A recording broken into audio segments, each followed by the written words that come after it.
喺台灣正在服刑嘅陳水扁前總統不獲准出席聽日嘅雙十慶典。陳水扁喺上星期申請出席雙十慶典，但係台中監獄喺審查之後，只衡量現場狀況，無法為陳水扁提供完善特殊醫療。加上雙十慶典屬於公開活動，超出醫療必要範圍，唔同意佢嘅申請。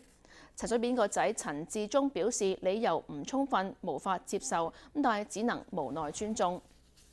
睇睇另一則消息，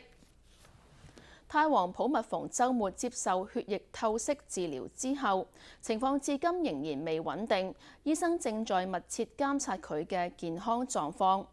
泰國皇宮喺星期日發表聲明，指泰王喺星期六下晝接受血液透析治療之後，血壓間中出現下降，需要服藥以及使用呼吸機，令到血壓恢復正常。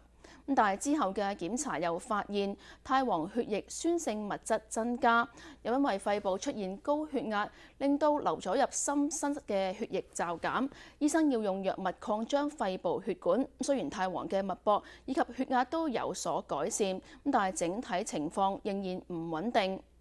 88歲嘅泰王近來健康欠佳，需要長期留院。皇宮月初曾經表示，泰王嘅肺部感染已經好轉，但要繼續治療腎衰竭。稍後為大家報道首次喺香港舉行嘅電動方程式賽車錦標賽。